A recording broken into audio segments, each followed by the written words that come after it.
9 de la mañana, 29 minutos, y a partir de este momento vamos a estar hablando de uno de los temas que aparentemente, y obviamente es la casi primer pregunta que le vamos a hacer a nuestro entrevistado, ha generado mucha repercusión en la opinión pública en los últimos días, no, yo diría que en los últimos tiempos. No sé si específicamente el puntapié inicial de esta situación tiene que ver con el ex vicepresidente de la República, Raúl Sendic, exactamente, pero lo cierto es que por diferentes factores ha habido noticias que han desencadenado una verdadera guerra a nivel de redes sociales con respecto a las situaciones de corrupción en tal lugar, a la utilización de tal o cual tarjeta corporativa, a la pérdida que se tuvo en tal o cual ente, repartición o lo que fuera. Y no hablo solamente de ANCAP, hay que hablar del tema de ACE, etcétera, etcétera, etcétera.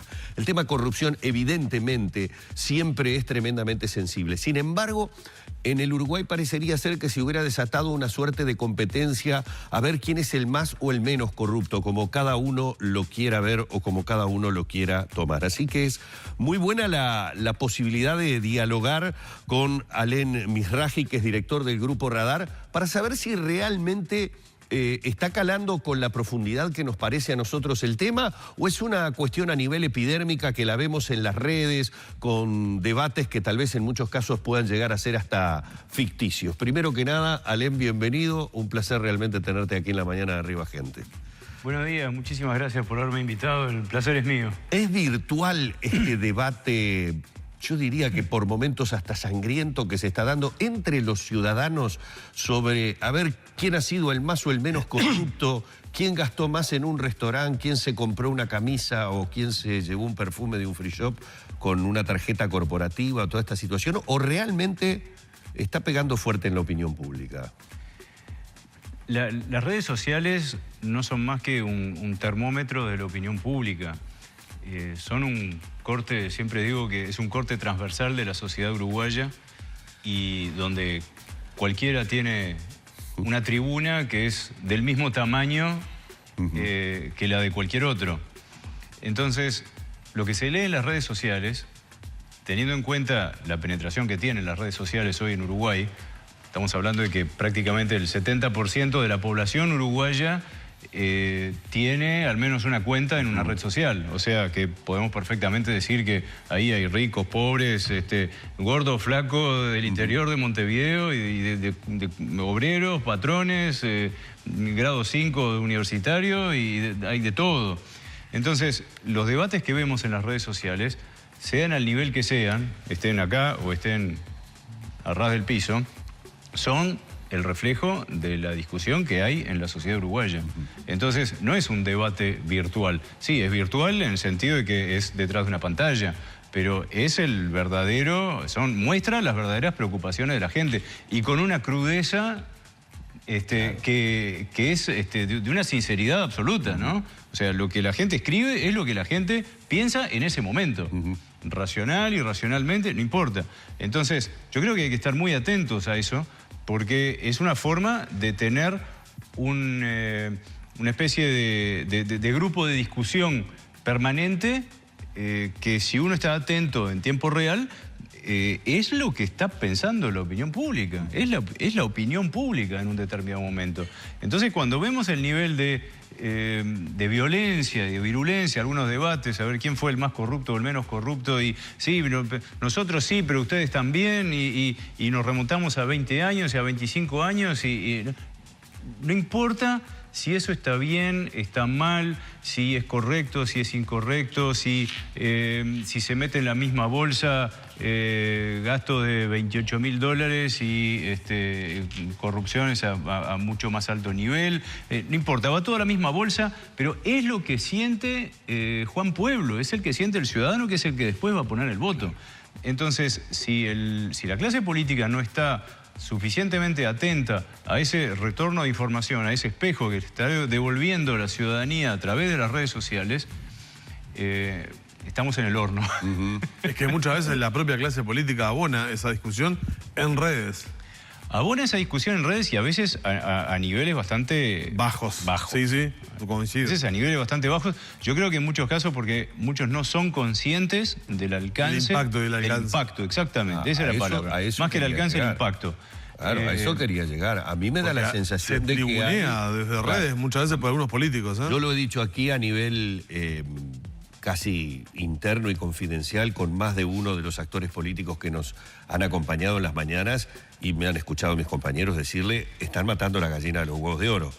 Llamándoles la atención porque uno tiene tal vez más años de experiencia de lo que significa estar en un medio de comunicación, de que lo que están abonando me da la sensación de que no son muy conscientes a veces de cuáles son las verdaderas consecuencias que puede tener.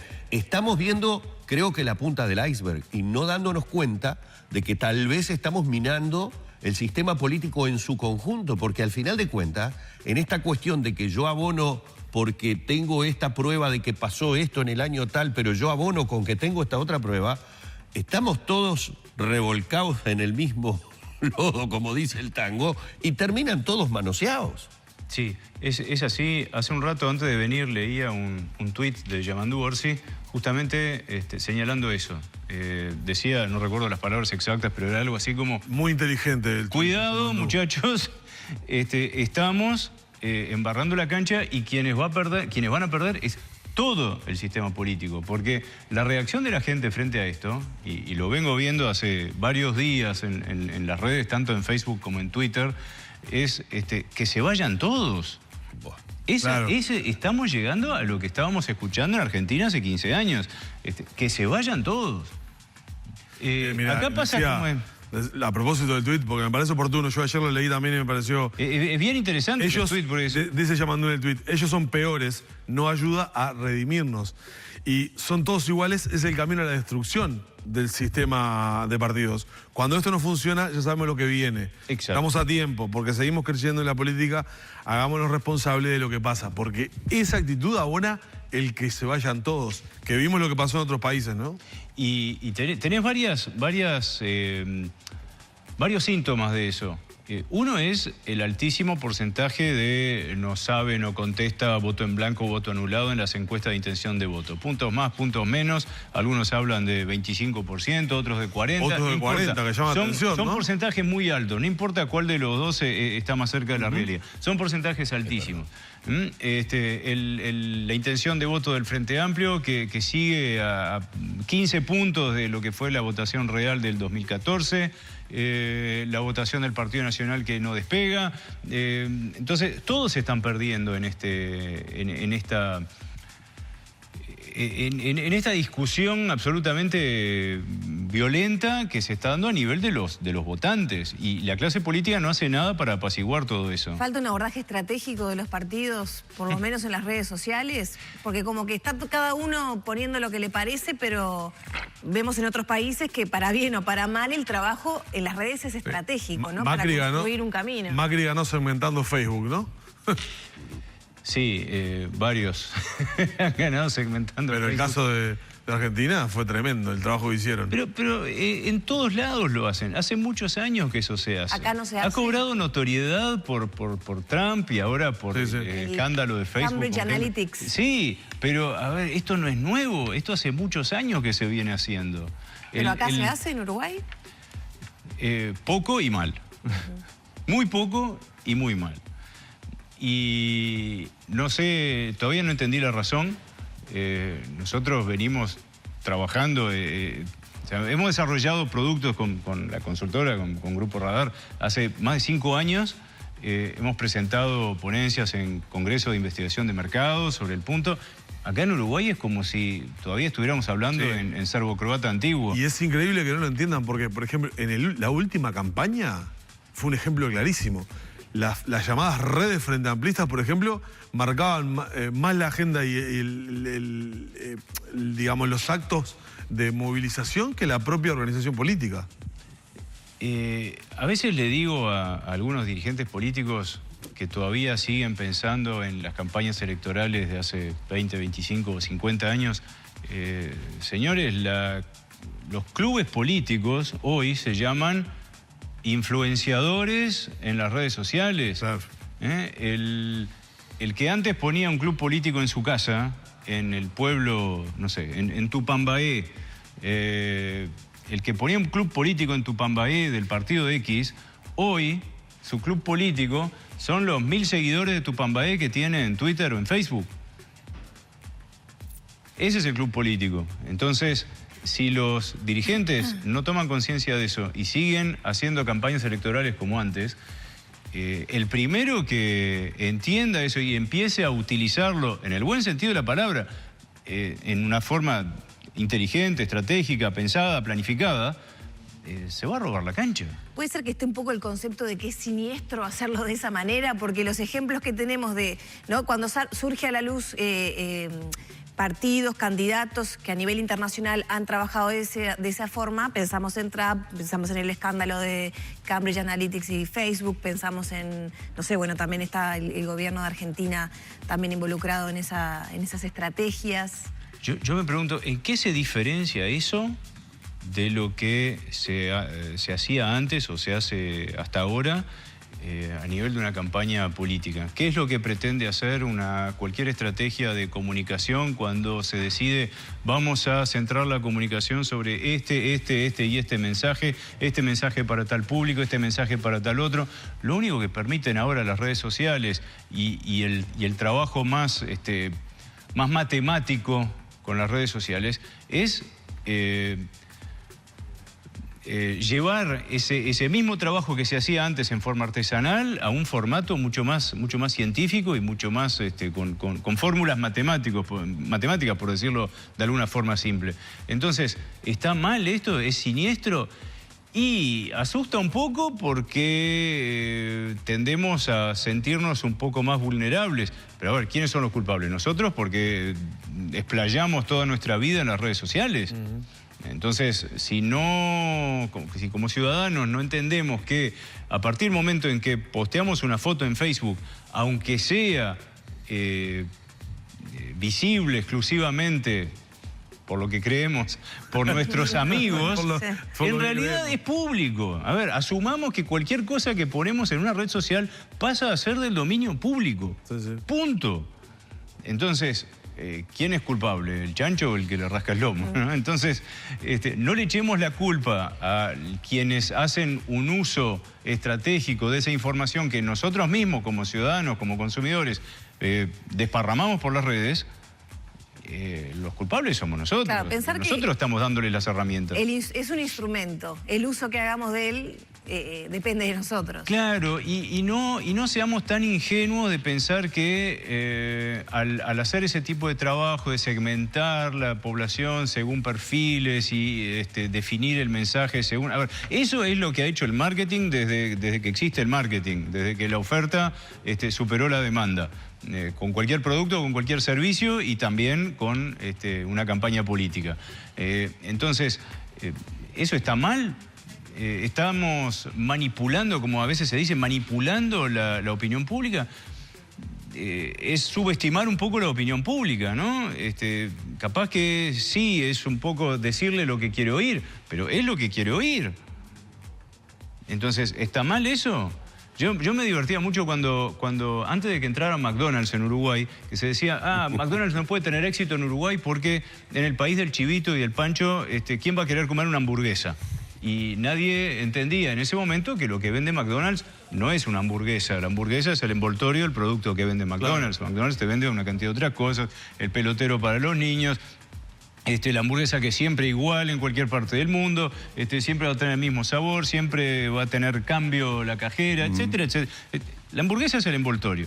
Entonces, en realidad lo que hizo McDonald's fue detectar una necesidad insatisfecha y satisfacerla, y por eso tuvo éxito también en Uruguay. Entonces, ¿qué diferencia hay entre eso y quien hace un uso de la información que los propios ciudadanos volcaron a las redes sociales para transformarlo en mensajes segmentados? Lo que está mal es vender información confidencial, ¿no? O sea, si efectivamente Facebook vendió la información y no son los otros los que la robaron, entonces eso está mal. Satisfacer la insatisfacción, y eso me lleva esa frase de Alain de cómo se estudia un determinado mercado, se ven sus falencias, sus carencias y se ataca sobre esas carencias con un producto que justamente trata de satisfacer lo que la gente está criticando, me lleva a suponer que en el terreno político, si los partidos que supuestamente tienen las posibilidades de alcanzar el poder están debatiéndose en una guerra de ver quién saca más trapitos al sol del otro en materia de corrupción, aquí quien sale netamente favorecido es aquel que esté impoluto, aquel que esté absolutamente limpio, aquel que no tenga pasado del cual se pueda avergonzar. Puede leerse como partido independiente, puede leerse como partido de la gente, puede leerse como Unidad Popular. Pero digo, son quienes se verían teóricamente favorecidos. En algunos países se ha dado que los outsiders han sido notoriamente favorecidos por venir a satisfacer ese mercado de insatisfacción. Bueno, es tan cierto lo que decís que ejemplos abundan en los últimos años y en distintas direcciones, porque esta situación regala la cancha a un populista, como podría ser Donald Trump, o a alguien que viene de afuera del sistema político, de la sociedad civil. A un buen empresario como Mauricio Macri, por ejemplo. Como un Macron en Francia. Exacto. Claro. Que se comió crudo al Partido Socialista, que se comió crudo a la derecha tradicional francesa, ofreciendo un producto que, según él mismo, decía, esto no es ni de derecha ni de izquierda. Acá hay un motor de la economía que se llama las empresas, no podemos ir contra el motor de la economía. Hay asalariados, no podemos ir en contra de los derechos de los asalariados. Y bueno, el tipo encuentra una fórmula que concilia ambas cosas y se lleva a la elección con 66% de los votos en segunda vuelta. Entonces, en el mejor de los casos, la cancha está regalada para un Macron. En el peor de los casos, la cancha está regalada para un populista como Donald Trump. Y acá concretamente... en ambos casos, cuidado, ¿no? Porque a mí me causa gracia a veces quienes dicen, no, pero Uruguay, el sistema político, el sistema de partidos políticos es súper sólido, tenemos partidos que tienen 180 años. Sí, y tenés 25 a 40% según las encuestas de gente que dice que votaría en blanco, anulado, no sabe, no contesta. Y eso te quiero, porque ustedes hacen mediciones de opinión pública. ¿Qué está diciendo la opinión pública a propósito de toda esta situación que se ha dado, este descontento creciente que uno puede ver en redes sociales, que abona ese que se vayan todos de a poquito? ¿Que el partido de los indignados está creciendo? El partido de los indignados, el partido de los decepcionados, el partido de los que vienen de distintas tiendas. En este momento, si comparás la votación real del 2014 con las intenciones de voto de los distintos partidos, quien más está perdiendo en ese sentido es el Frente Amplio. Pero eso no quiere decir que el ex votante del Frente Amplio, que hoy está indeciso o dice que voto en blanco, anulado, que se vayan todos, daría el paso de ir a votar a alguno de los partidos de la oposición.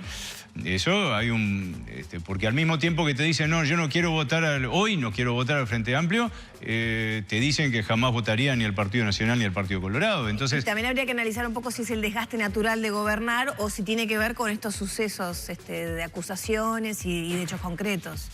Es muy difícil de extraer una variable y aislarla de las demás. Claro, es pero todo un conjunto de cosas.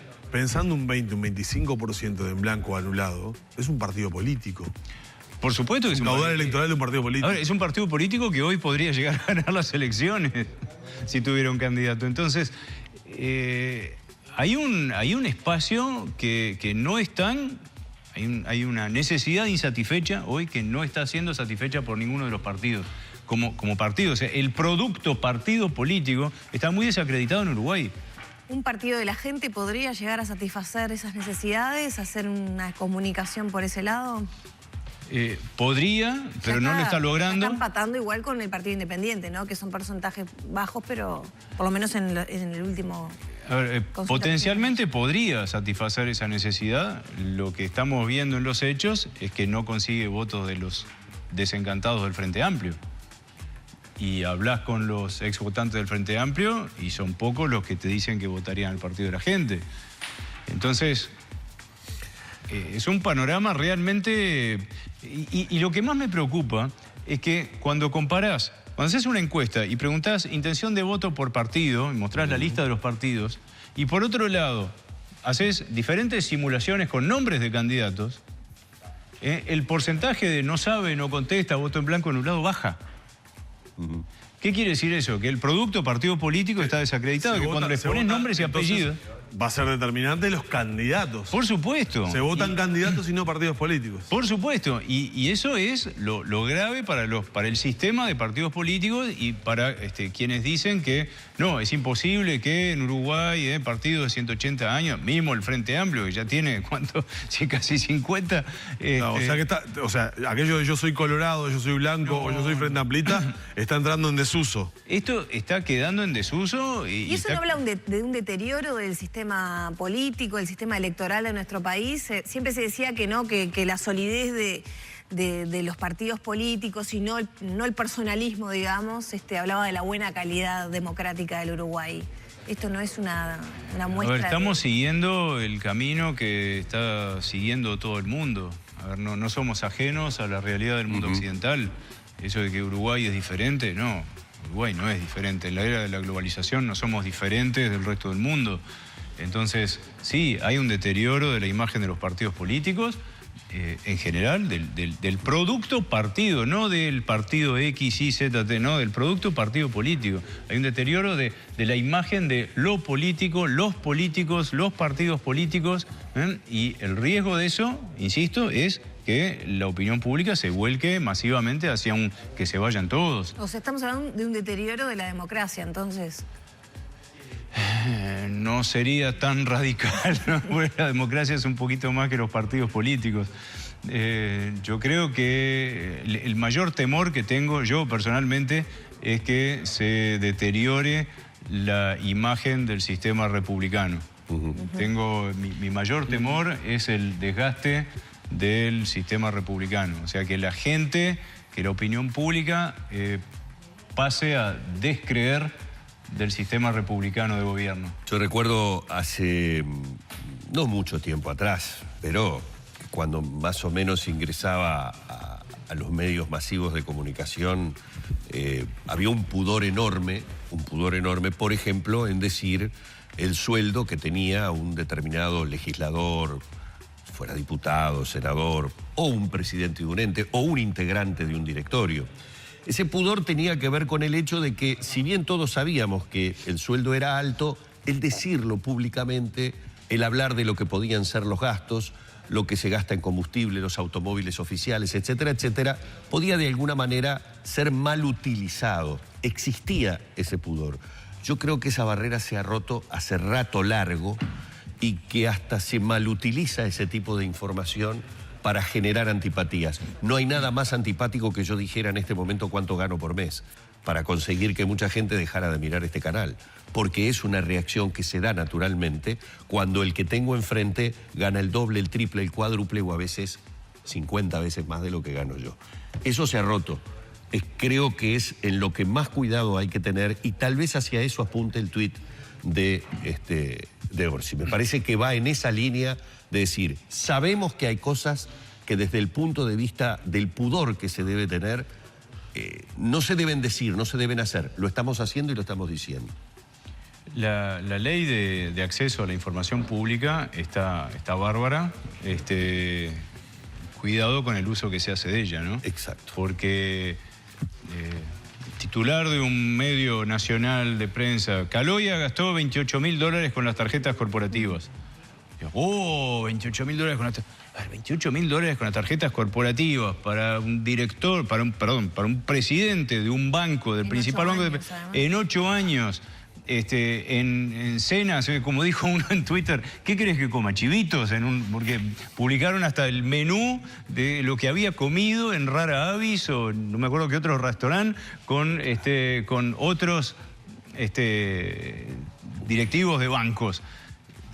¿Qué va a pedir? ¿Un chivito canadiense? Se abona un terreno complejo, ¿no? Se abona un terreno Pero complejo. claro, ves el menú explayado así en un medio nacional y la reacción de la gente, ¡oh, qué horrible! Pero el problema no está en la información, sino en el uso que se hace de ella, ¿no? Exactamente, y en la manipulación que se hace de Porque esa información. transparentar esas cosas, no sé si las tarjetas corporativas o los sueldos, no sé si está mal. Lo que está mal es, bueno, cómo desenvolvemos y a dónde apuntamos con esa información, ¿no? Exactamente. Muchísimas gracias, Alen. Como siempre, es un placer tenerte aquí en la mañana de Arriba Gente. Hemos estado junto al director del Grupo Radar, analizando un poco esta realidad, este momento, esta fotografía que podemos sacar de la situación en nuestro país. Muy amable. Muchísimas gracias a ustedes por invitarme. Cerramos por aquí el encuentro junto a Alen Mizrahi.